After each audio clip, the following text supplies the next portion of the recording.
Entra lá. Eu acho que a gente já tá ao vivo. Vocês estão acompanhando aí? Sim. Tá ao vivo? Já estamos ao vivo. Tá, estamos ao vivo. Agora, vou até ver aqui, Débora, aproveitar que não tem ninguém, se você já vê minha tela aqui. Tá. Vou até... Ó, tem uma pessoa aqui já, mas vou até que compartilhar tela. Vê se... Olha, dá para ver minha tela aí, gente?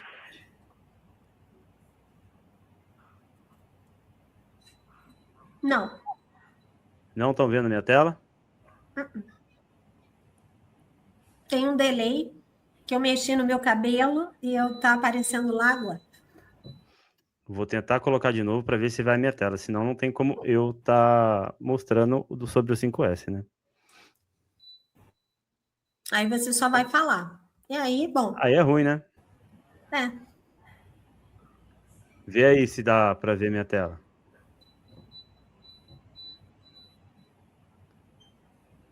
Eu acho que agora vai, quer ver, ó? Agora sim, foi. Agora sim. Agora foi. Só que Agora foi. o engraçado é que eu vou ter que administrar em outro lugar. Mudou o slide para vocês? Sim. Mudou. Tudo certo. Tá. Eu tenho que administrar em outro lugar, entendeu? Tá. Eu posso deixar compartilhado porque vocês não vão compartilhar nada, né? Não. Ou é melhor desligar? Pode deixar, mas bota em modo apresentação. Tá bom, vou mudar em modo apresentação. Faltam 3 minutos para você dar o boa noite. Beleza, aí já deixo aqui já, pronto. Aí, conseguimos. Beleza. Bem, o link tá compartilhado com o pessoal, tá tudo certo, né? Acho que a Josi caiu, não caiu, não? Não caí, não. Bem, vamos então. 8 horas a gente começa mesmo, tá bom, pessoal? Isso, aí você dá as boas-vindas, eu apresento vocês, falo e passo para você. E depois eu formato esse início nosso, que a gente já tá ao vivo. Aí é contigo. Hã? Aí é contigo. Não, aí eu formato. Tá bom. Então tá bom. Então daqui a pouco a gente começa. O link foi compartilhado certinho, né? Aquele link lá, tô no canal certinho. Vocês entraram aí também no link, né? Uhum. Sim. Então tá bom. Então daqui 2 minutinhos a gente já entra. Deixa eu colocar aqui na comunidade. Tem toda a torta na cadeira.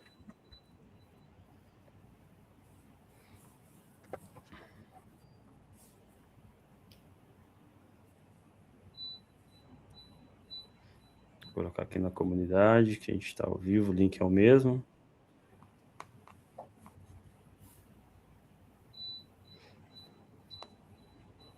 Deixa eu colocar...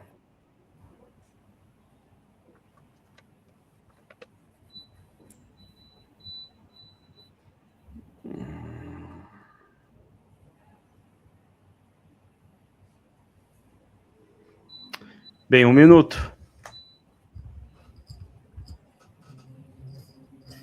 Certo, Josi? Tá tudo certo aí? Já chamou o pessoal também? Já coloquei na comunidade aqui o link, tá ok também? Tudo certo. Só aguardar. Então, daqui 1 minuto a gente já começa a Débora já dá o start aí.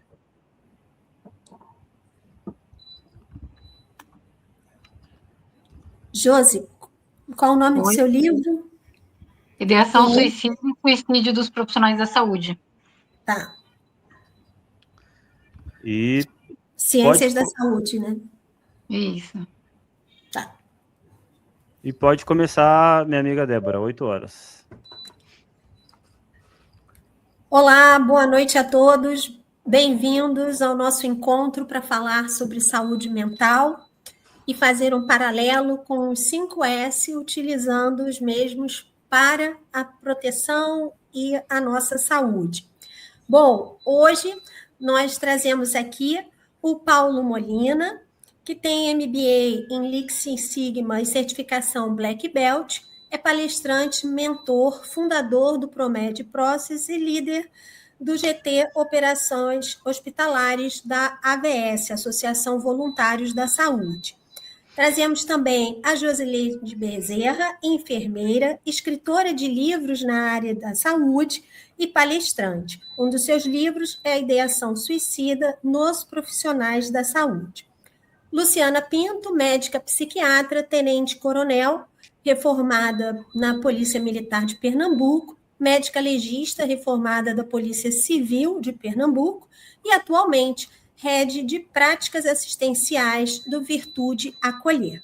Então, essa é uma iniciativa em conexão do Saúde em Rede, do Promed Process e da Virtude Acolher. Bom, quando, há anos atrás, em 2019, eu li um livro chamado Ikigai, que fala sobre a nossa motivação, sobre o propósito, sobre o que nos faz acordar todos os dias. Eu identifiquei nessa sabedoria japonesa pontos fundamentais para a aplicação, não só na minha atividade profissional como médica e gestora em saúde suplementar, mas também na minha vida pessoal.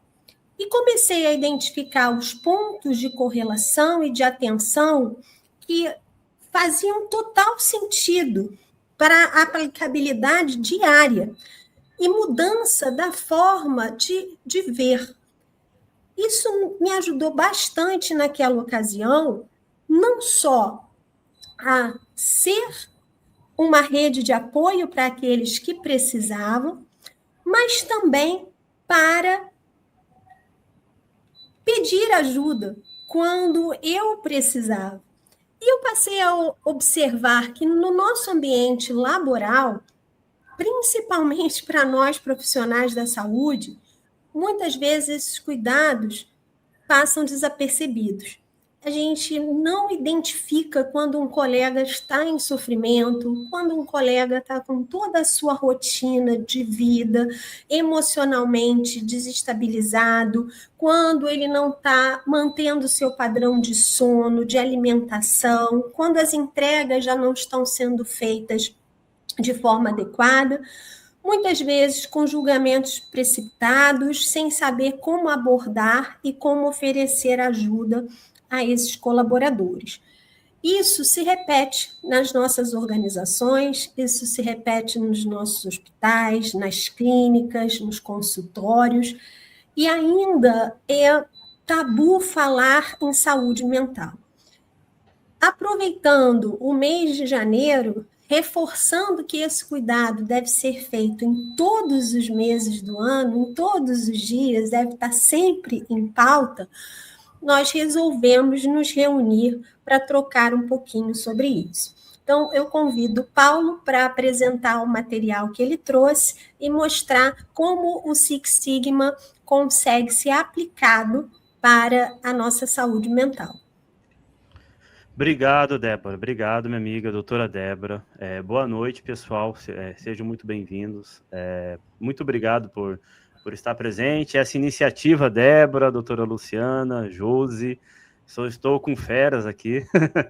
Eu estou aqui no meio de vocês aqui, mas vou falar um pouquinho aqui de saúde mental, mas não sou especialista, mas vamos dar exemplos de saúde mental em relação ao 5S, como o 5S pode ajudar no nosso dia a dia, tá bom?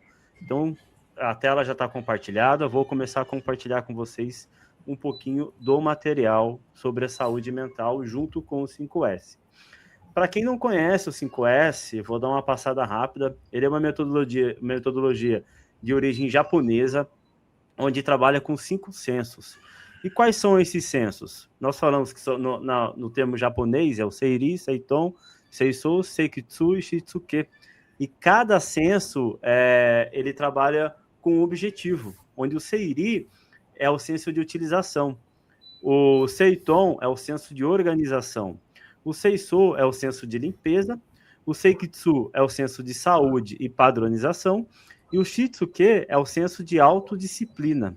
E como que a gente traz isso para a saúde mental? Quando a Débora ela trouxe esse desafio para mim, fiquei pensando muito como trazer o 5S dentro da saúde mental. E o que veio para mim é o ambiente, seja um ambiente de trabalho, o ambiente da sua casa, ou o seu próprio carro. Eu falo também, tem pessoas que acumulam coisas no carro. Então a gente fala que é o caos mental. Então o ambiente ele conta muito para essa parte de estresse, ansiedade, dificuldade de concentração. Quando nós vemos uma imagem dessa, ela é muito clara. Você com um ambiente desorganizado, a sua mente ela fica muito mais bagunçada.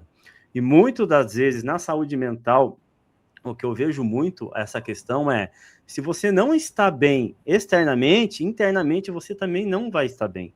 Então isso, o 5S, ele traz esse pensamento para ajudar. E como que a gente trabalha isso, Paulo? Como que eu vou trabalhar uma metodologia japonesa do Lean e vou trazer para o meu dia a dia? Pessoal, a situação aqui parece simples, mas não é. Quando a gente fala que a gente precisa trabalhar esses 5 sensos dentro da nossa casa, é que essa higiene ela vai trazer um bem-estar emocional. Você está num ambiente limpo, num ambiente organizado, o seu mental ele já traz aquela paz dentro de você. Então você consegue ter mais previsibilidade, você consegue ter mais controle, você consegue ter um bem-estar maior. E como é que eu vou trazer isso para cada senso? Vou falar do primeiro senso, então, que é o Seiri. Então, o Seiri, o primordial dele é descartar tudo aquilo que não mais agrega valor a você. Como assim? Se tiver algum equipamento quebrado, se tiver papéis acumulados, se tiver, quando eu falo assim, tem roupa que você não usa mais, sapato que você não usa mais, parte de acumulação. Então, isso traz uma bagunça e uma sobrecarga no seu cérebro. Quando você pega o Seiri, você pega esse material que você não utiliza mais, que não faz, que está acumulando, ele traz um ambiente mais limpo, traz mais clareza e menos estresse para a sua vida. Isso daqui, eu trago esse ditado, é um ditado japonês, que fala que é a grande limpeza. O que acontece? Todo começo do ano, a gente está no começo do ano, nós sempre temos aquela questão, feliz ano novo, então que venha tudo de novo. Só que para a gente ter tudo de novo, a gente tem que se desapegar do velho. E o ditado japonês, ele simboliza essa renovação, que ele descarta o velho para abrir espaço para o novo. E isso também a gente traz, pessoal, como eu falei, não sou especialista, não sou psicólogo, não tenho esse know-how como nossas convidadas, mas eu sei, sim, que tem crenças e tem traumas que a gente traz, que muitas das vezes, em situações das nossas vidas, lá da infância, que se a gente não quebrar esse ciclo, ele vai continuar. E você não vai estar preparado para o novo. Então, o ditado japonês, ele traz isso aí também. Ele traz sobre a parte não só física, mas quanto a mental. E isso daí a gente tem que ficar atento, pessoal. Então, é um ponto bem bacana, assim, que o japonês é padrão para seguir esses ditados e essas regras. Também eu falo do Seiton, que é a organização, ou seja, cada coisa em seu devido lugar, e eu vou dar o exemplo meu, porque eu já, muitos anos atrás, né, quando eu não era casado, eu tinha muito problema com chave, eu perdia a chave de carro, chave de casa, e por que eu tinha esse problema? Porque eu chegava em casa, eu colocava no rack, eu colocava numa mesa, colocava em qualquer lugar, menos no lugar certo. Então, isso, muitas das vezes, gerou muita ansiedade em mim. E o meu medo de perder. E tem até um dia que eu falei, não, preciso organizar. Comprei um negocinho lá, coloquei na parede, a primeira entrava em casa, já colocava a chave lá. Isso aí trouxe o que para mim? Trouxe um controle, trouxe uma previsibilidade. Então, organização é isso. Eu dou exemplo de chave, mas tem hoje a gente não tem mais aquelas gavetas com documentos, mas ainda a gente tem documentos físicos. Então, aquela gaveta bagunçada, aquele closet organizado, separado por corpo, roupa, isso traz um senso de controle. E o Seiton traz essa filosofia. Aí tem o Seiso, que é o senso de limpeza, onde o pessoal fala que o 5S é limpar, só limpar. Falei, não, pessoal, esse aqui é um senso muito importante dentro do 5S, mas eu também trago o pensamento japonês. Muitas das vezes eu observo que a gente faz uma limpeza em casa, trazendo para casa, aquela geral, vou tirar o dia para a limpeza, vou limpar de uma vez. Não, o japonês, ele traz muito assim, eu limpo todo dia, sujou, limpou, guardou. Então, ele mantém uma limpeza constante. Isso traz um senso para a gente de aquela sensação de satisfação, que você olha no final do dia, a sua casa está limpa como você acordou. Não ficou acumulado. Então, esse senso de limpeza é uma questão cultural e uma questão de rotina. Então, a gente tem que trazer isso para a gente também. O quarto senso é o senso de padronização. Então, aqui eu dou um exemplo aqui para vocês de escritório. Eu sei que hoje, né, a gente está muito na parte de documentação mais online, mas também a gente fala do nosso computador, organização, como é que está a sua tela, como é que está seu computador, está organizado, você fica procurando documento ou está tudo certo. Então, a gente traz senso de padronizar. Cada coisa em seu devido lugar. E o senso Shitsuke, que é o senso de disciplina. Mas aqui, pessoal, eu trago não só disciplina, eu trago um senso de um hábito. E tem um médico cirurgião, que é o Maxwell Maltz. Ele fez uma experiência que, muitos anos atrás, que para o ser humano criar um hábito, para já virar um hábito, é cerca de 21 dias. Então, isso remete quando a gente chega no começo do ano, falei, vou fazer minha academia, vou fazer minha meta, meu curso de inglês, vou fazer, e no final você procrastinou e você não fez. Por quê? É 21 dias para você criar um hábito. Então, para você criar esse hábito de organização, de controle, ou seja, são 21 dias. Então, não adianta, pessoal, uma dica que eu falo, vou organizar hoje a minha vida com 5S, eu vou fazer todos os censos. Eu falei, não. Organiza, vai lá no seu quarto, veja o que você não utiliza, retira, vai na sala, vai na cozinha, veja, depois organiza, faça com calma. Porque para você gerar um hábito são 21 dias. Então, a partir que depois passou desses 21 dias, pode ter certeza, você vai estar fazendo parte como uma cultura sua. É isso, minha amiga, que eu ia passar sobre o 5S. Excelente, Paulo. E olha como é incrível, né? E a gente trazendo isso para nós profissionais de saúde, com esse olhar de atenção.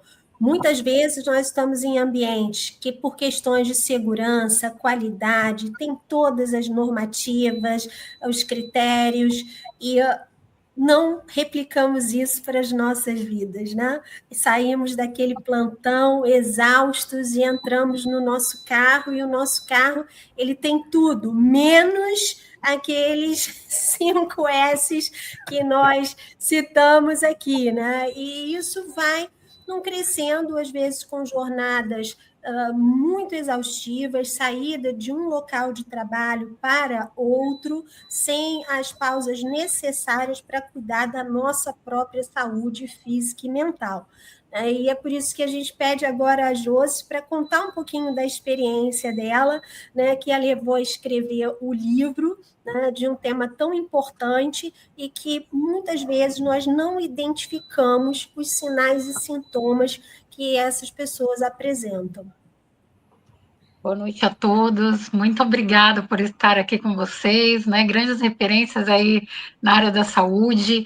É um prazer poder estar dividindo tela com vocês aqui, essa experiência importante, e poder também contribuir, né, com a minha expertise daquilo que eu venho já um longo período, né, participando de palestras, de também eventos que falam sobre a questão de saúde mental. E, bom, como a Débora falou, eu também sou enfermeira, eu sou auxiliar e técnica de enfermagem, iniciei como auxiliar e técnica de enfermagem, né? Então, é um cenário para mim, a questão da saúde mental, que a minha classe, como profissionais, eles vivenciam dia após dia, né? E a gente vê diariamente noticiários de assédio e violência contra os profissionais da enfermagem dentro das unidades de saúde.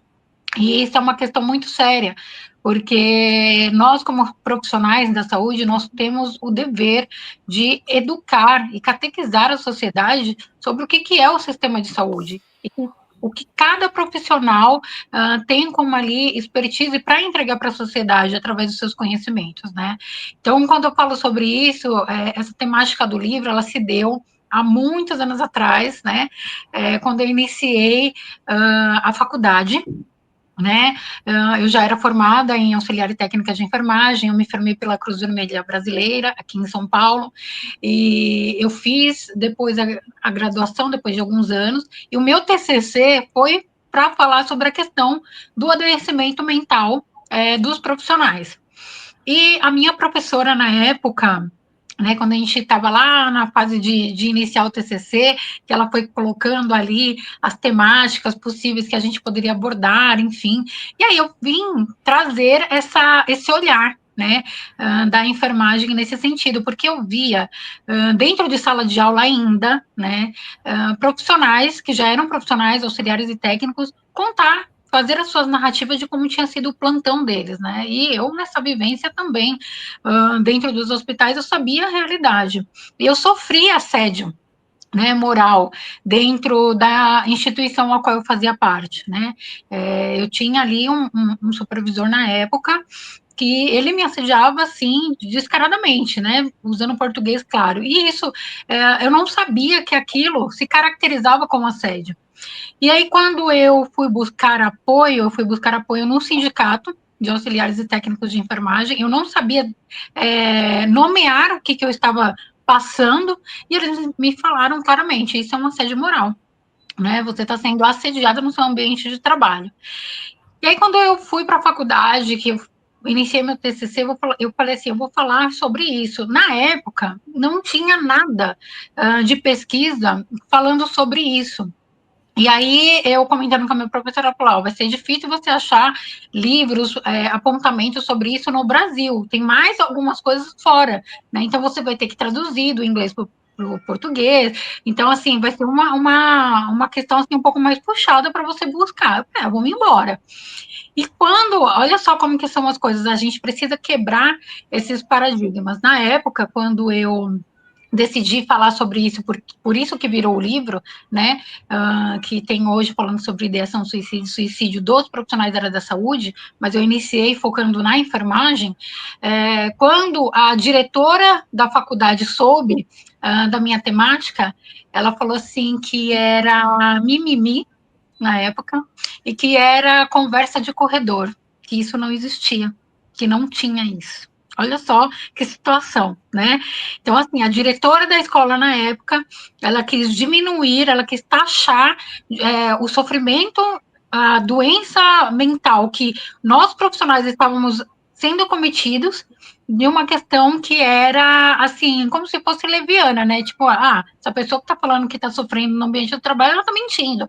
Então, a gente nem ouvia falar de burnout ainda, né? Ali, em meados de 2018, 2019, ainda, não tinha essa questão do burnout tão estourada, né? Não era uma questão, assim, muito forte, né? E aí, essa minha professora, ela me incentivou a continuar, falou, não, muda, continua, eu falei, mas eu quero falar sobre isso, eu falei assim, eu tô vendo, eu vejo na linha de frente os profissionais adoecidos, os profissionais sendo perseguidos, né, pessoas usando medicamento dentro das instituições, então, assim, não é de hoje. Hoje se alarmou devido às denúncias, né, dentro do Ministério Público do Trabalho, essas questões. Mas, na realidade, ela já vem há muito tempo e ela estava sendo silenciada por gestores que ignoravam, porque assim, quem é adoecido quer adoecer. E aí, aquele viés, no dia que eu tiver o poder de estar numa cadeira de liderança, do mesmo jeito que me adoeceram, eu vou adoecer. Então, foi se perpetuando essa questão, e as pessoas não estavam olhando para a necessidade desses profissionais. E aí veio a oportunidade do meu TCC, que virou esse TCC de pesquisa, virar um livro, e eu lancei esse livro no CBCenf, que é o Congresso Brasileiro de Enfermagem, o maior da América Latina, que fala sobre, reúne aí profissionais da enfermagem, tanto no Brasil quanto no exterior, que vem para cá para participar, e eu lancei esse livro falando sobre essa questão do ideação suicida e suicídio dos profissionais da saúde. Então, para mim foi, assim, um grande start, tanto para minha carreira, quanto para a visibilidade do tema, né? Então, a gente vê a importância de falar sobre isso hoje, né? Então, a gente vai abordar essa temática falando sobre o que a gente pode falar, né? Qual o cenário atual da saúde mental para os profissionais, tanto de forma transitória, tanto de forma no período clínico, sistêmico, tecnológico e coletivo, porque, querendo ou não, tudo isso faz parte do sistema de saúde, né? Tudo isso faz parte do sistema que a gente se envolve falando sobre essa questão de saúde mental hoje para os profissionais. Excelente, Josi. E uma coisa importante na sua fala, né? Nós temos essa tendência a diminuir o caso, a dizer, não é nada disso, não, isso passa, e ainda não encarar as questões de saúde mental. É bem frequente esse discurso, e acho que a gente, após o Covid-19, a pandemia teve esse ponto de positivo, de não deixar mais com que esse assunto ficasse ali como uma poeirinha embaixo do tapete, né? Mas ainda hoje encontramos comentários assim preconceituosos em relação à busca pelo tratamento, pelo acompanhamento psicológico, psiquiátrico. Bom, e nada melhor, né, do que ouvirmos um pouquinho a experiência da Luciana como médica psiquiatra, que atende a esses pacientes e que vê ali no seu consultório como eles chegam, qual a abordagem, e pode também nos dar dicas no nosso ambiente de trabalho, quando identificarmos colegas, colaboradores, gestores que estão adoecendo, do que a gente pode fazer para evitar que eles cheguem ao adoecimento. Boa noite.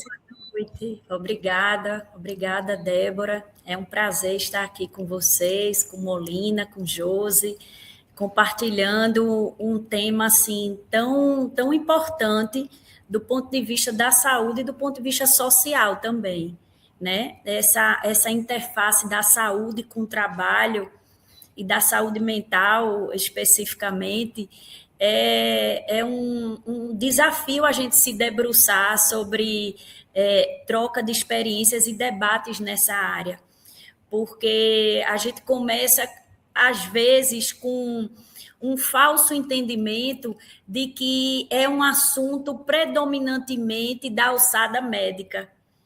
E eu, assim, quando vocês me convidaram para estar aqui presente, né, nessa discussão, é óbvio que o médico como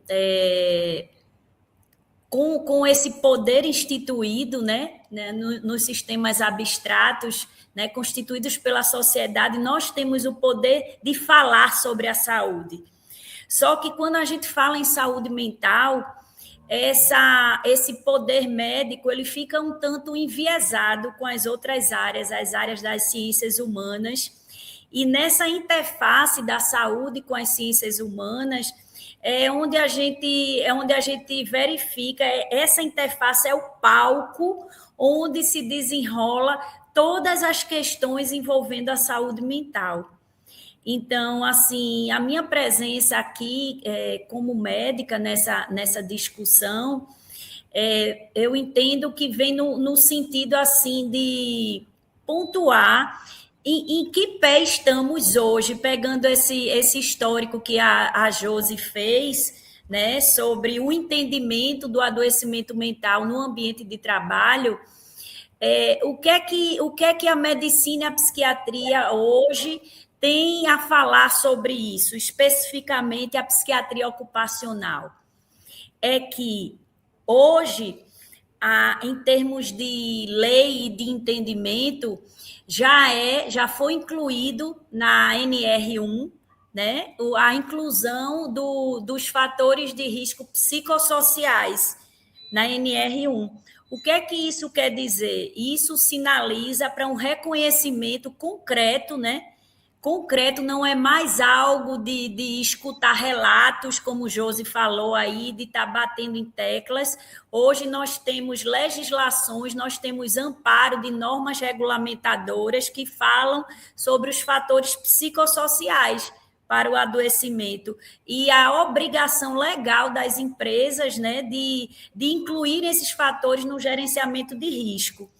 Então, isso é um avanço, né, que a gente hoje pode falar. Essa inclusão ela é novíssima, é agora em 2026, e isso traz uma satisfação para nós que passamos por esse histórico que Josi fez, né? De ver assim o adoecimento mental sendo visto, tendo visibilidade. Essa é a palavra, tendo visibilidade. Então, essa visibilidade fez com que hoje a gente pudesse identificar claramente que fatores como carga excessiva de trabalho, pressão psicológica, falta de suporte organizacional, relações interpessoais problemáticas, isso causa um impacto muito grande na produtividade, no engajamento e no clima organizacional. E tendo a clareza sobre esses aspectos, a gente pode pensar como mapear e mitigar esses fatores de risco, né? Entendendo que, por exemplo, uma carga de trabalho excessiva é um fator que deve ser visto, né, nos programas, quando você vai implementar o PSMSO, que é o programa de medicina do trabalho, medicina ocupacional. Então, você gerenciar a carga de trabalho, você identificar se o funcionário ele tem sentimentos de ter ou não controle sobre o seu próprio trabalho, que é a questão da autonomia no trabalho, você também se sentir parte daquele trabalho, saber o que você produz, o que você faz diferença, tem impacto na produção geral, ao final do dia, daquele trabalho de equipe. Então, você identificar na equipe conflitos interpessoais, relacionamentos tóxicos com colegas e superiores, isso precisa estar claramente pontuado na cabeça dos gestores, né? E precisa ser alvo de quem cuida dessa parte da medicina ocupacional. Já é no passado aquela história de se preocupar com os riscos biológicos apenas, os fatores de risco do ambiente físico, estrutural, todos esses 5 S's que o Molina falou, trazendo para a saúde mental, nada mais é do que tornar visível na saúde mental aquilo que a gente visualiza no ambiente. Trazer visibilidade nessa matéria tão sutil que é o comportamento humano, que são as relações interpessoais.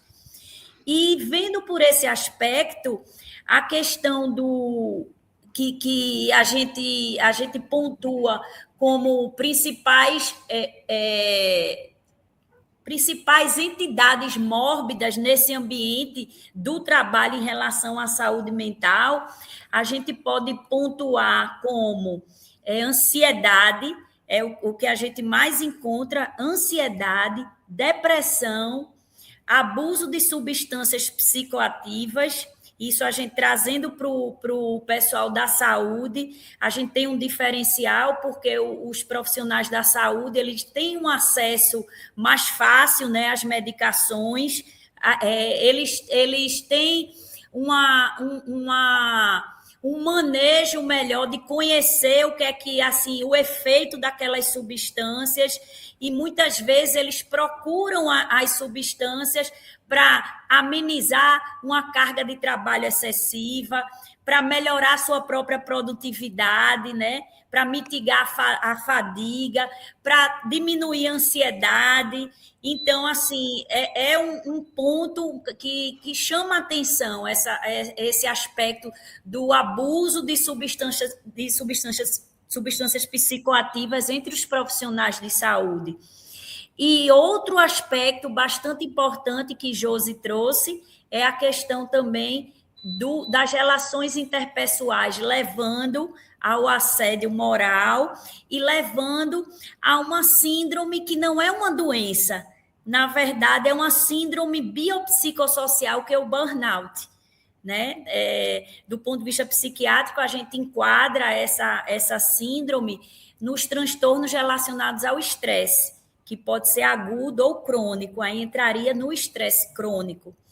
Então, nessa perspectiva, né, pensando rapidamente esses pontos, o que é que a gente poderia fazer do ponto de vista de saúde ocupacional para trazer luz para esse ambiente dos profissionais de saúde? Então, precisamos trabalhar com educação continuada, promover treinamentos sobre os riscos do uso de substâncias psicoativas, por exemplo, e a automedicação, que é comum, né, entre os profissionais de saúde.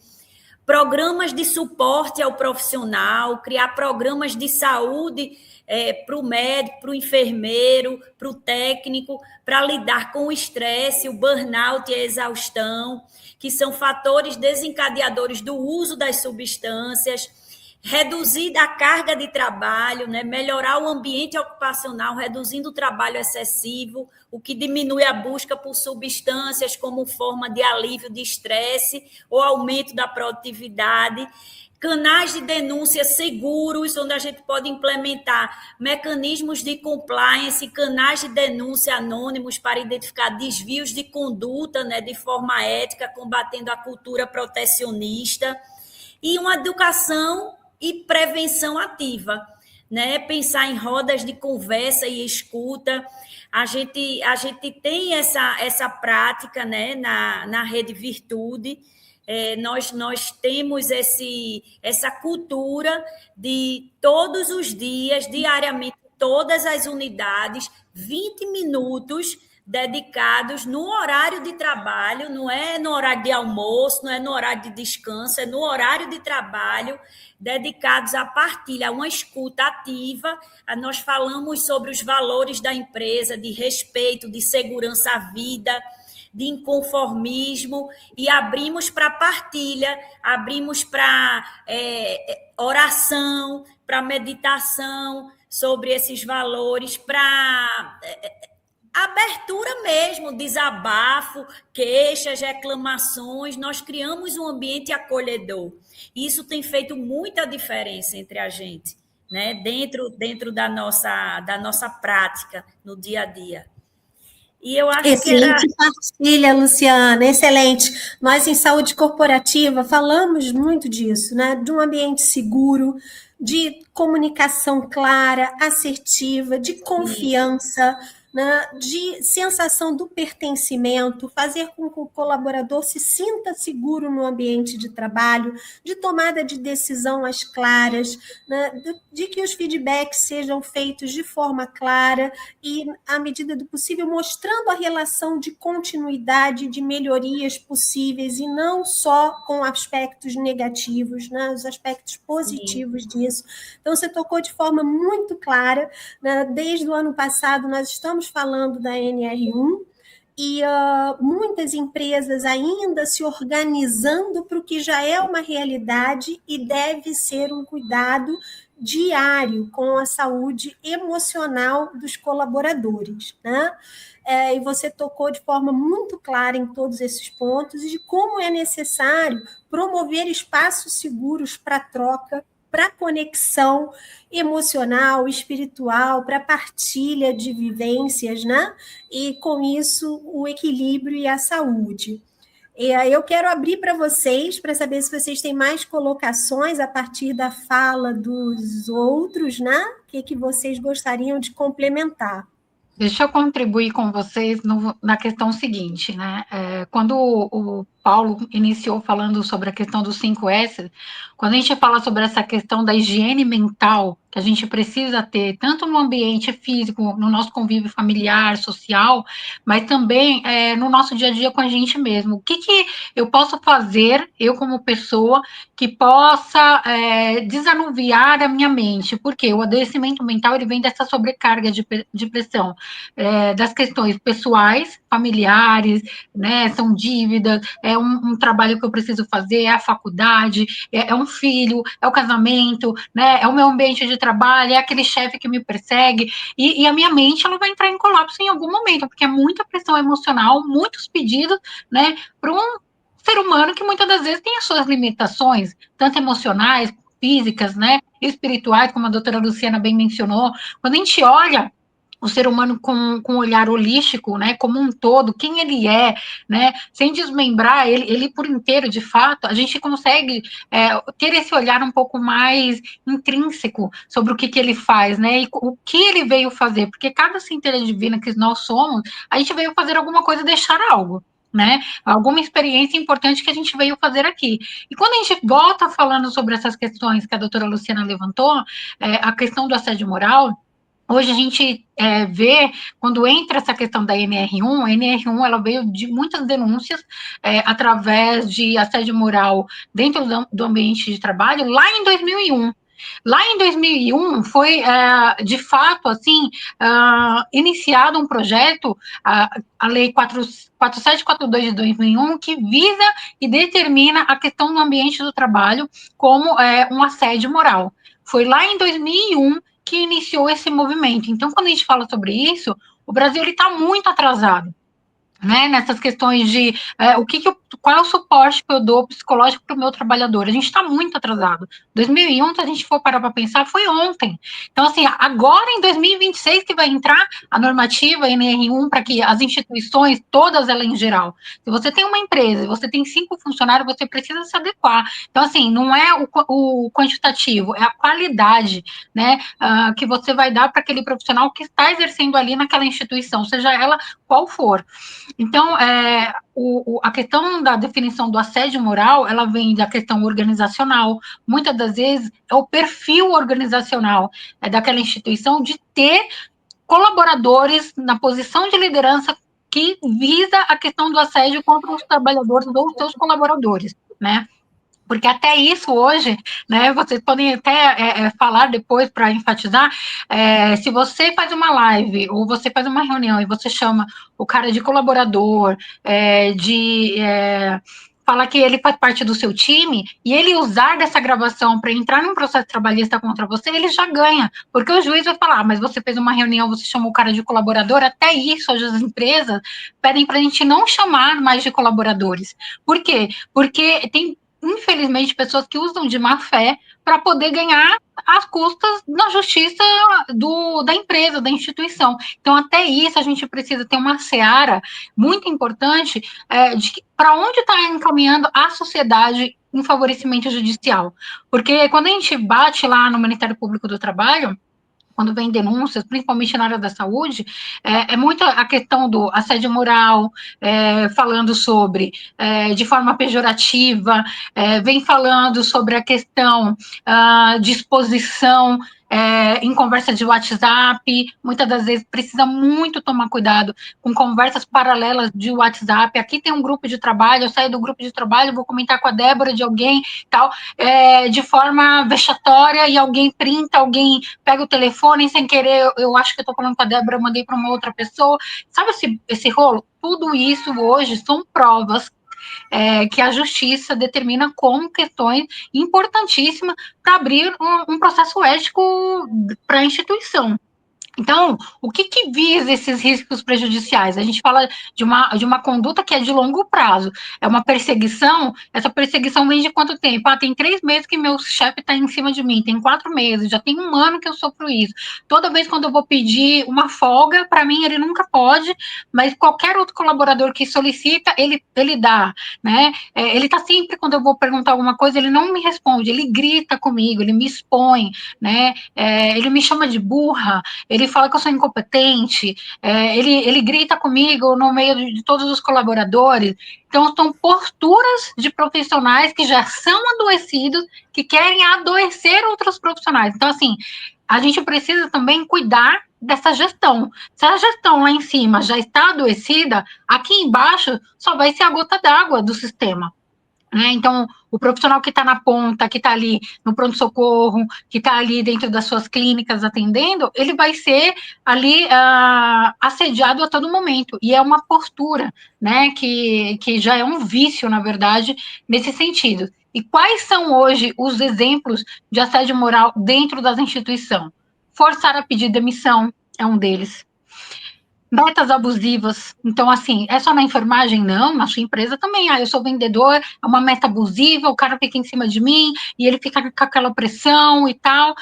Isso também acontece. Apelidos pejorativos, xingamentos e tratar mal na frente dos outros. A gente já viu aí, em algum momento, foi até noticiado em jornais, nas redes sociais, profissionais que entraram na justiça por conta de apelidos dentro de redes sociais, pelo WhatsApp, e ganharam na justiça contra a empresa por conta desse tipo de postura. Então, esse é um deles. Não passar nenhum trabalho. A gente é um grupo de trabalho, só que aí eu privo a Luciana de participar dele, porque eu não gostei da Luciana, não fui com a cara dela, e aí eu começo a privar e não passo nenhum trabalho para ela. Eu passo demanda para a Débora, para o Paulo, para o João, para a Maria, mas a Luciana não. Então, assim, é cercear o direito da pessoa também de exercer o seu ofício laboral, né? Reclamar de tudo que a pessoa faz. Nada do que o Paulo faz tá bom, né? Ele fez um grande trabalho, uma ótima apresentação falando do 5S, mas eu tenho que ir lá criticar, diminuir, colocar ele ali em posição vexatória. É um perfil adoecido, tá? Excluir e ignorar o funcionário, igual o exemplo que eu mencionei da folga, né? O funcionário vai lá, solicita a folga para a Débora não vai com a cara da Joaninha, e aí ela fala para você, eu não dou, ou ela não fala diretamente, mas ela fala, tá bom, eu vou ver. Aí chega no dia, não posso, porque eu tenho que te remanejar para outro setor, ou naquele período ela deu para um outro colaborador, mas ela sabia que aquele tinha necessidade. Então, olha só essa questão como entra quando a gente fala de questão de saúde mental e assédio dentro do ambiente de trabalho. E impedir que a pessoa também exerça os seus direitos, o seu direito trabalhista, o seu direito de ir e vir, a questão do profissional, quem nunca ouviu, né, de instituições, e eu falo de forma geral, que fica ali observando e contando os minutos que a pessoa foi ao banheiro.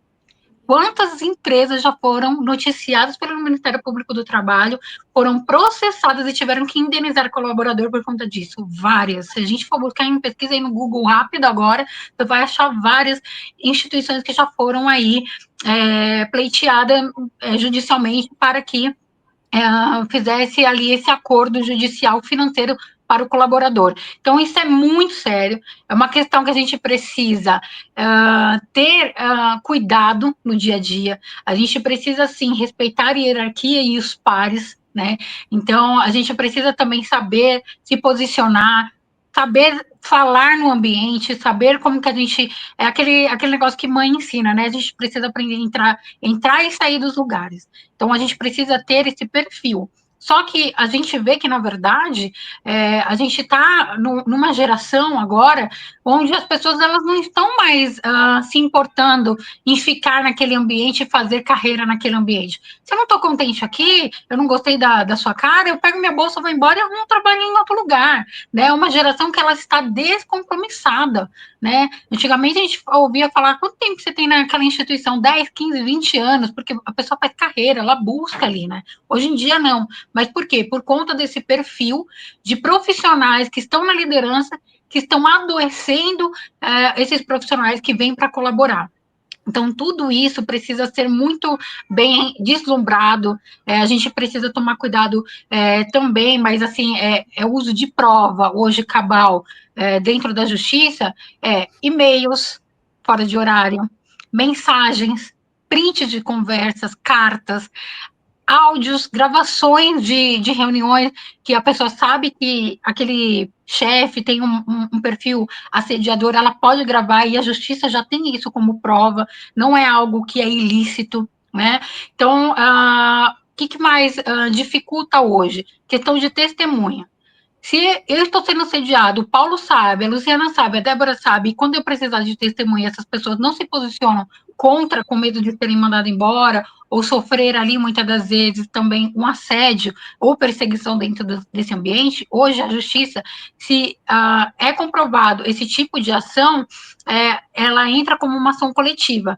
Aí, tudo aquilo que eu apresentei, que eu estou sofrendo como assédio ou burnout dentro da instituição, e eu tenho vocês como testemunha e não é utilizado por conta de alguma censura institucional, o juiz acata essa denúncia também, né? E ele começa ali colocar a instituição com visibilidade de remanejar aquela situação dentro da instituição. De qual forma?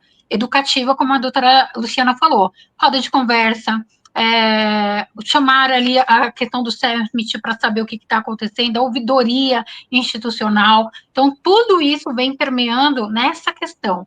Vem nessa questão do tempo, de falar sobre o que está acontecendo dentro daquela instituição. E qual é o tempo hábil? O tempo hábil é manifestação, a decisão do que foi mediado ali entre os pares, dentro de uma decisão judicial, e também mostrar as qualificações desses profissionais para que eles tenham um ambiente seguro, um ambiente respeitado e onde eles consigam, de fato, fazer com que a melhoria de resposta é o paciente. E se eu tenho um ambiente seguro, o paciente também, ele é ali atendido de uma melhor forma e, com certeza, contemplada aquela ação de saúde para ele e para a sociedade.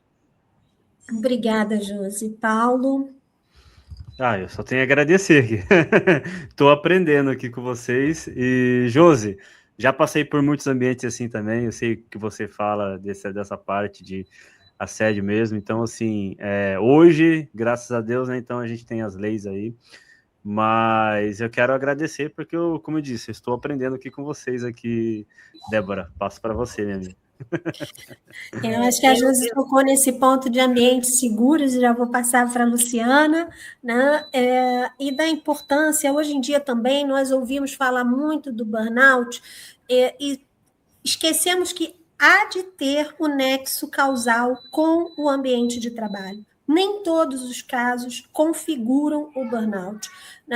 Muitas vezes o indivíduo está sofrendo em várias áreas da sua vida e não necessariamente se consegue comprovar esse nexo causal. Então, é sempre um ponto de muita atenção e cuidado para que o médico do trabalho faça essa análise e consiga fazer esse acompanhamento. E eu gosto muito de trazer, né, uma provocação a todos de no que estamos contribuindo para isso, né? Não só os ambientes das organizações, os pares, as chefias, mas nós mesmos. E com essa devolutiva, a gente se olha e a gente se conecta e a gente percebe qual é o nosso papel, qual é a nossa autorresponsabilidade pela nossa saúde física e mental.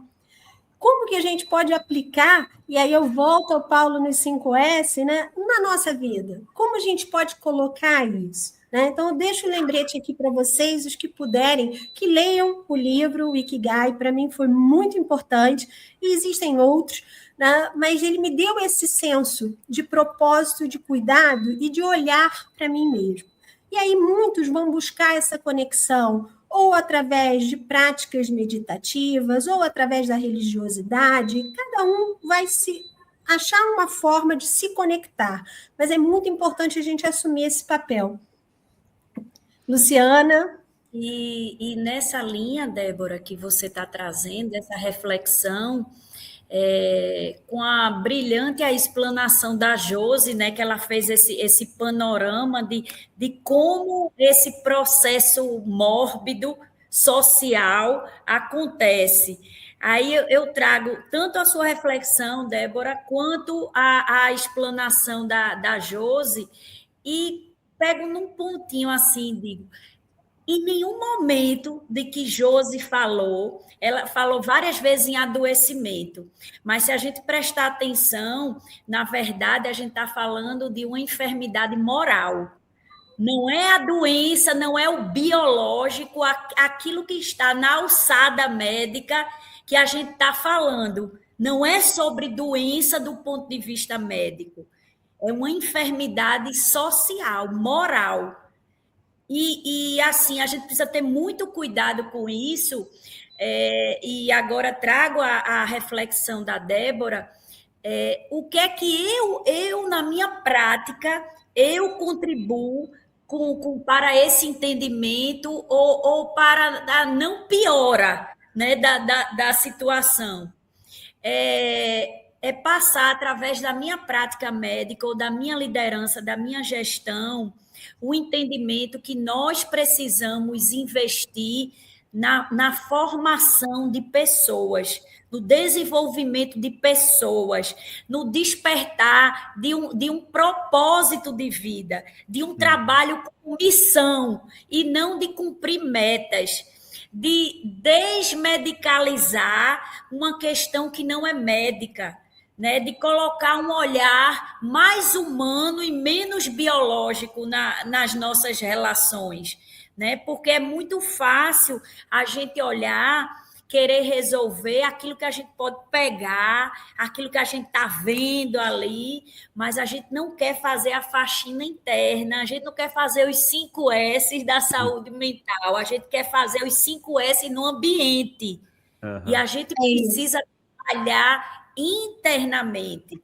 E isso, a meu ver, é um trabalho que precisa ser individual, de cada um, independentemente da sua colocação na empresa, né, da sua função, do seu cargo, é individual, mas é um trabalho que precisa ser muito desenvolvido com o pessoal de recursos humanos, muito mais do que com a medicina, muito mais do que com a medicina, porque a medicina é usada, e eu digo a medicina no sentido da psiquiatria, nesse caso, ela é usada de uma forma inadequada, porque as pessoas vão buscar num atestado médico a comprovação de uma doença para se afastarem do trabalho, quando, na verdade, a doença não está propriamente no trabalho, no ambiente, mas na relação, no que se acontece, no clima organizacional ali. Então, eu precisaria de uma intervenção no clima organizacional e não numa pessoa especificamente, porque nessa visão, todo o ambiente está adoecido. É como quando a gente tem um familiar, que a gente tem na nossa unidade de internação, um paciente que está ali internado, ele é apenas a ponta do iceberg de toda a família que está adoecida. Então, aquele funcionário, aquele colaborador que foi buscar auxílio médico psiquiátrico, ele é só a pontinha do iceberg, muitas vezes, de uma instituição, de uma empresa doente. Perfeito, Luciana, porque o tecido social ele foi permissivo a esses acontecimentos, né? Então, toda a cultura organizacional está contaminada, né, nesses casos. Então, é importante que, através dos nossos esforços individuais, o impacto seja muito maior e que implique em mudanças e melhorias em toda a organização. E acho que, à luz da NR1, não vamos poder deixar esse assunto de lado. Pelo contrário, vamos ter que trazer para o debate, trazer à mesa, trazer para as rodas de conversa, trazer para as observações e colocarmos a nós, médicos e profissionais de saúde, como executores de medidas preventivas, né, de educação continuada, de fortalecimento, de conscientização, para evitar que já cheguem a nós os indivíduos adoecidos, né? Eu acho que esse é um dos nossos maiores desafios. Bom, nós temos alguns minutinhos para as considerações finais. De pronto, já agradeço muito a vocês pela participação. E, Débora, só complementando um pouquinho do que a doutora Luciana e a Josi e você falou também, eu tenho uma experiência que eu sempre relato, né, quando a gente fala de saúde mental, que foi o autoconhecimento, quando fala assim, conhecer a você mesmo. Então, assim, eu trago um depoimento, né, que depois que eu fiz um treinamento de autoconhecimento, eu pude ver onde estavam minhas crenças, onde estavam minhas limitações, onde estavam meus gatilhos, e muitas das vezes a gente leva muitas coisas pro pessoal. E às vezes a pessoa está falando profissional, dando um feedback, você leva pro pessoal. Mas aí você fala assim, são gatilhos, são situações que trazem, você carrega, como eu falei no 5S, você tem que limpar, entendeu? Para receber o novo. Então, depois desse autoconhecimento que eu fiz no treinamento, eu tive outra visão, entendeu? Então, eu vi, assim, que era alguns gatilhos, que às vezes a pessoa tá dando feedback, às vezes eu não aceitava, eu falava, não, isso é um feedback, está sendo um feedback positivo, eu estou levando pro pessoal, não tem nada a ver. Então, tipo, eu fui trabalhando isso, e foi, sim, uma virada, né? Uma virada de chave em relação a essa parte de melhorar, né? Essa parte de melhoria mesmo na questão da saúde mental. Certo? Certo, gente. Temos um presente passar aqui. Esse período aqui com vocês. Opa, Paulo. Temos uma pergunta. Tem o Adriano França falando como a abordagem terapêutica pode ajudar a identificar e trabalhar traumas da infância para melhorar a saúde mental no presente. Doutora Luciana?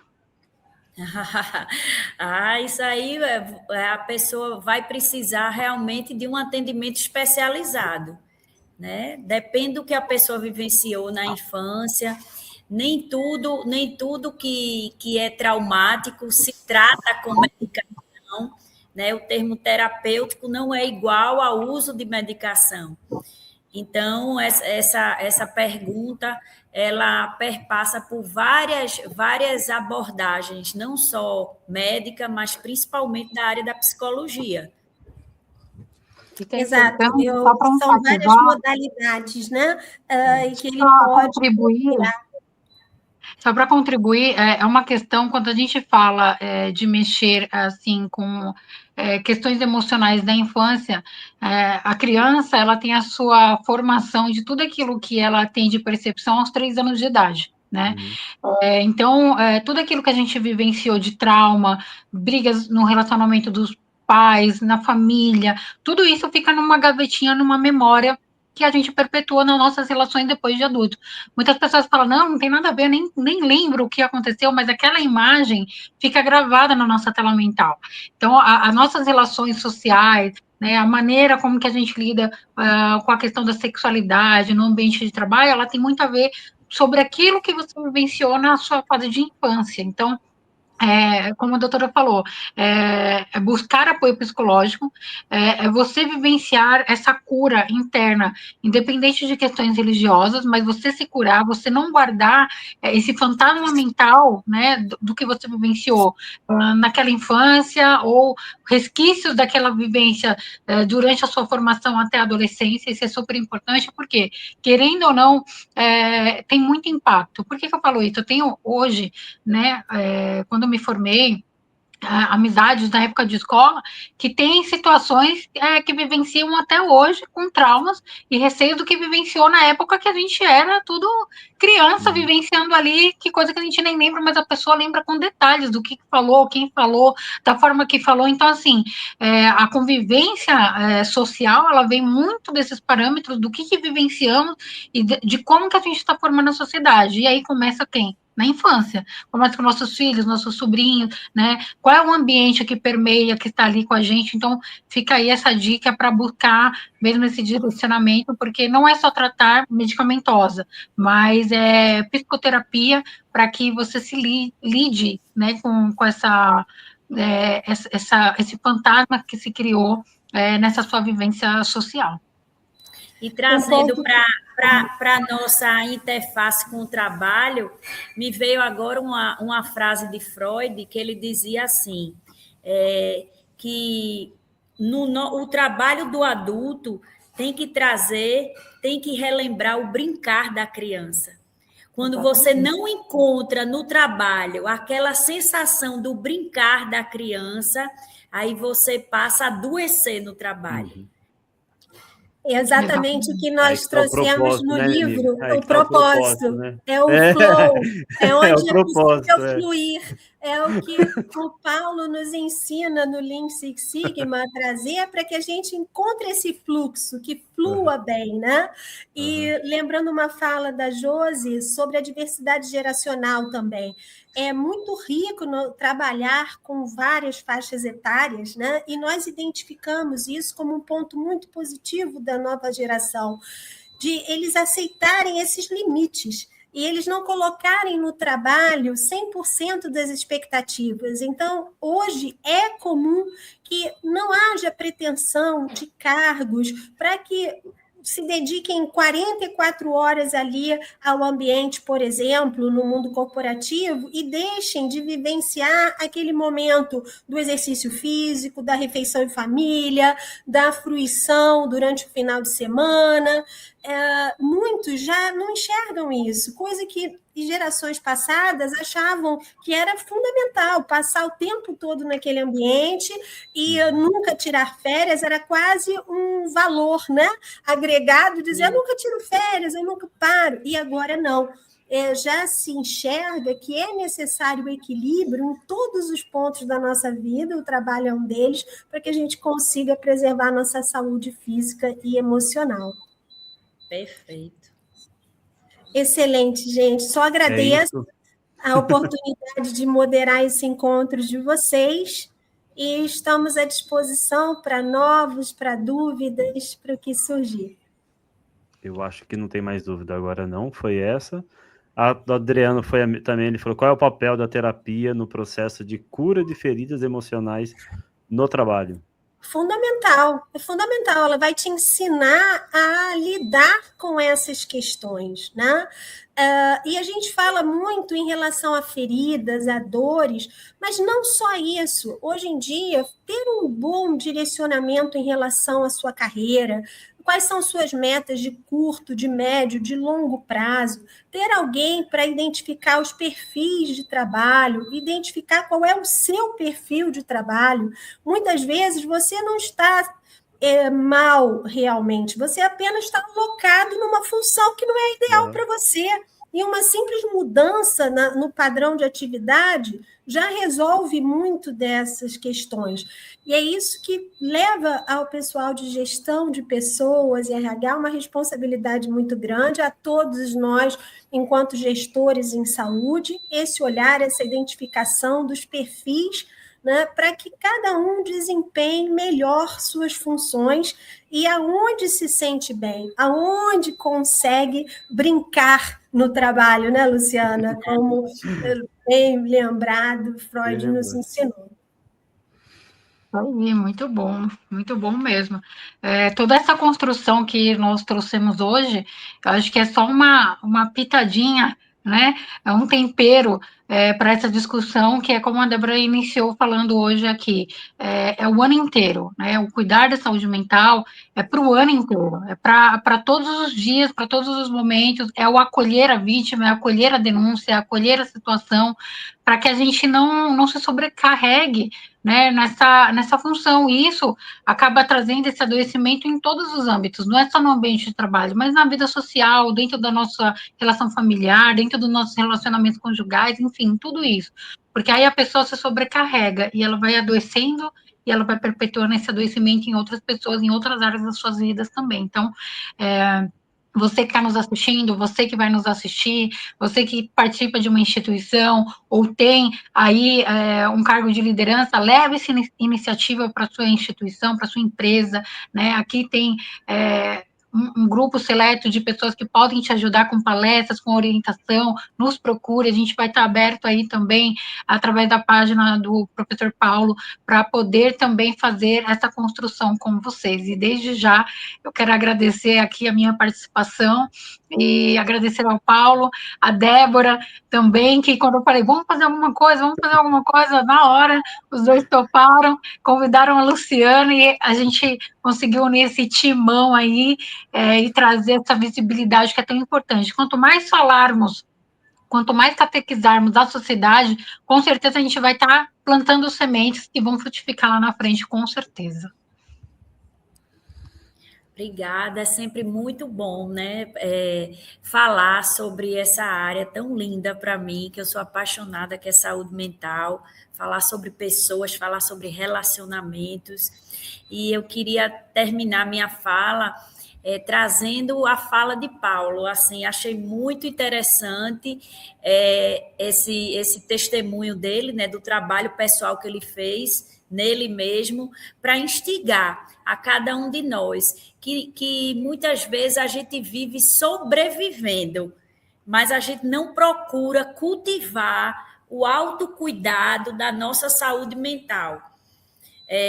Como é uma coisa que a gente não vê, né, como o corpo, se do corpo a gente muitas vezes negligencia, quiçá a saúde mental, não é? Então, que nós tenhamos esse despertar para o cultivo intencional da nossa saúde mental, que nós possamos fortalecer a nossa saúde mental para poder enfrentarmos as dificuldades, os desafios da vida sem adoecer no primeiro desafio que aparece. Para isso, a gente tem que ter uma reserva, né? E a gente só consegue isso com prevenção, com cuidado, antes que aconteça a situação. Então, que cada um de nós possamos cuidar da nossa mente, assim como a gente tem buscado cuidar do nosso corpo, né? A ciência avançou muito em cuidados com a medicina do estilo de vida, né? Então, que a gente possa buscar isso também em relação à nossa saúde mental. Excelente, gente. Uma boa noite a todos. Até as próximas. Obrigado, viu, pessoal? Muito obrigado. Boa noite, hein? Gratidão. Boa noite.